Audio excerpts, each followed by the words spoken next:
Hai, Assalamualaikum warahmatullahi wabarakatuh. Hari ini kita akan belajar materi kelas 2 sekolah dasar, tema 1 hidup rukun, subtema 1 hidup rukun di rumah, pembelajaran 1. Yuk kita belajar bersama-sama.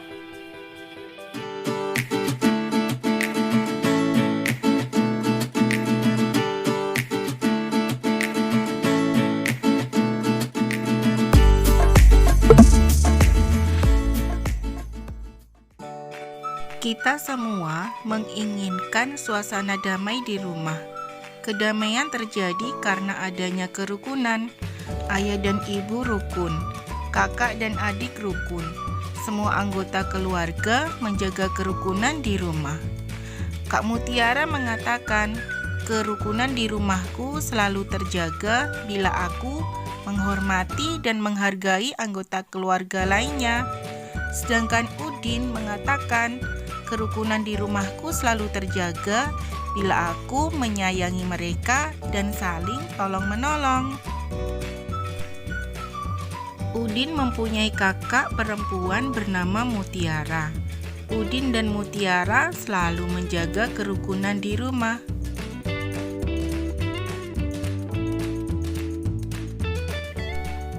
Kita baca bersama-sama yuk teks cerita berikut ini. Ayah dan ibu menyayangi Mutiara dan Udin. Suatu hari, ayah membawakan buah tangan untuk Mutiara dan Udin. Mutiara mendapatkan buku cerita. Udin mendapatkan mainan. Mutiara dan Udin berterima kasih kepada ayah dan ibu. Mutiara dan Udin tidak saling berebut oleh-oleh. Ayah dan ibu bahagia melihat buah hati mereka selalu rukun. Coba perhatikan kata-kata yang dicetak miring pada teks tadi. Ada kata buah tangan dan buah hati.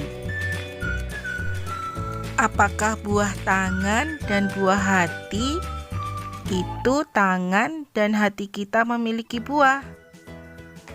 Buah tangan dan buah hati disebut sebagai ungkapan anak-anak. Apa itu ungkapan? Ungkapan adalah gabungan kata yang memiliki arti berbeda dengan kata asalnya. Buah tangan bisa diartikan dengan oleh-oleh. Sedangkan buah hati dapat diartikan dengan anak. Coba kalian perhatikan gambar berikut ini. Di sini ada percakapan antara ayah, Udin, dan Kak Mutiara. Ayah berkata, "Anak-anak, ayah membawa buah tangan." Kira-kira apa ya yang diucapkan Udin dan Kak Mutiara? Mungkin Kak Mutiara bisa mengatakan, "Alhamdulillah, terima kasih ayah untuk oleh-olehnya." Nah, untuk Udin, kira-kira apa ya yang dikatakan? Coba kalian melengkapi apa yang seharusnya Udin katakan kepada ayah. Mutiara menyimpan buku hadiah dari ayahnya di rak buku. Perhatikan susunan buku di dalam rak. Buku-buku tersebut tersusun rapi. Berapa banyak buku di dalam rak tersebut? Bagaimana agar kita lebih mudah menghitungnya? Udin bersama Mutiara mengelompokkan buku-buku tersebut. Tiap-tiap kelompok berisi 10 buku. Satu kelompok sama dengan 1 puluhan. 5 puluhan sama dengan 50. Coba kalian perhatikan gambar berikut ini.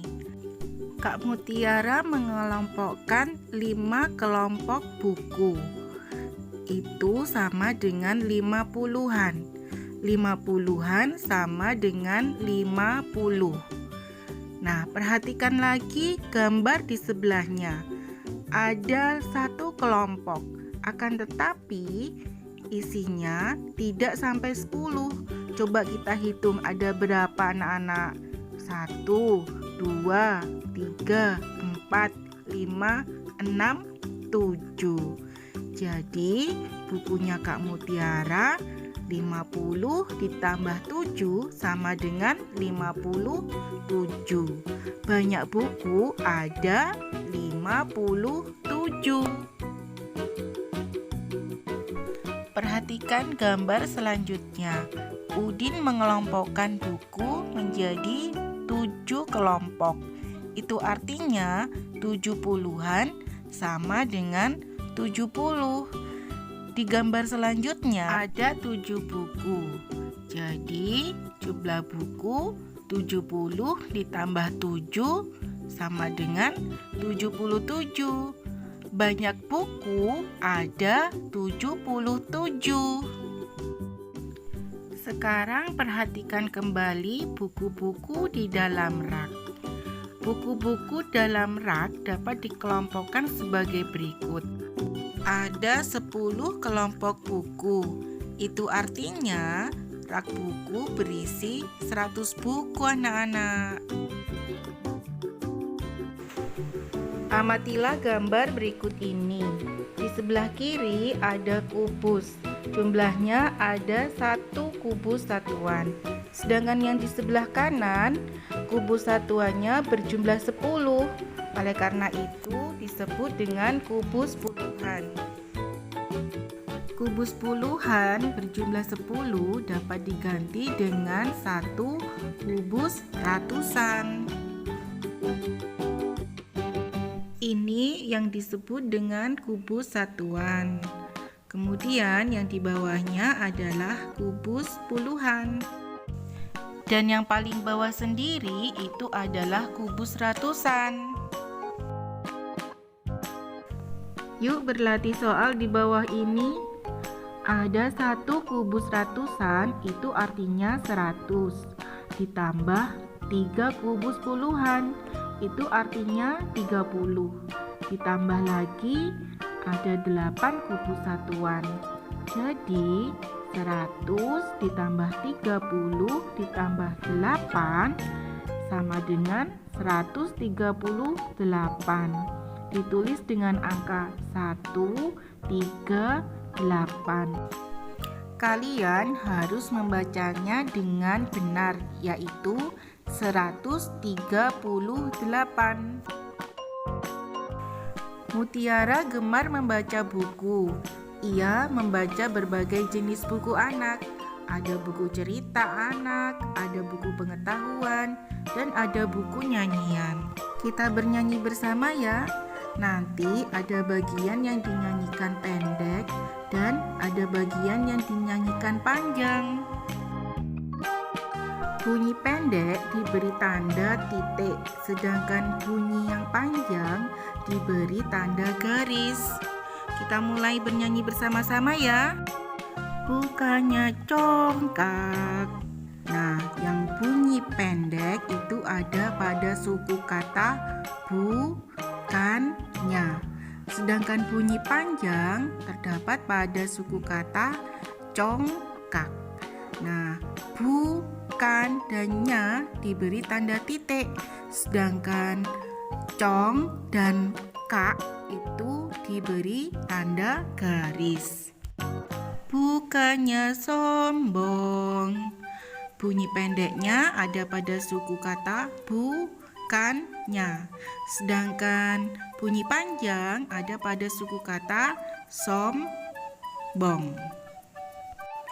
Yang disayangi, yangnya dibaca pendek, dibaca pendek, sanya juga dibaca pendek. Untuk yang ini dibaca panjang, i-nya juga dibaca panjang. Handai dan taulan. Nah, untuk suku kata lan diberi tanda garis yang artinya dibaca dengan panjang. Hanya anak yang. Nah, Kalian sudah bisa membedakan mana yang bunyinya panjang? Yaitu bunyi suku kata nak dan yang. Tak pernah bohong. Coba, suku kata apa yang dinyanyikan panjang? Suku kata hong. Untuk yang lainnya dibaca dengan bunyi pendek. Kita lanjut lagi ke baris selanjutnya. Rajin bekerja. Ra diberi tanda titik. Jin diberi tanda titik. Be juga diberi tanda titik. Untuk ker, ayo ada yang bisa? Diberi tanda garis yang artinya dibaca dengan bunyi panjang. Untuk suku kata ja diberi tanda titik yang artinya dibaca dengan bunyi pendek. Ini baris yang terakhir ya anak-anak. Peramah dan sopan. Peramah dan sopan. Coba, yang diberi tanda garis suku kata apa? Suku kata pan. Untuk yang lainnya diberi dengan tanda titik yang artinya dibaca dengan bunyi pendek. Nah, apakah kamu sudah dapat membedakan panjang pendek bunyi pada lagu? Intinya, bunyi yang panjang terdengar lebih lama dibandingkan bunyi pendek. Sekian pembelajaran dari Ustadzah. Ustadzah harap kalian selalu semangat dan tetap jaga kesehatan. Wassalamualaikum warahmatullahi wabarakatuh.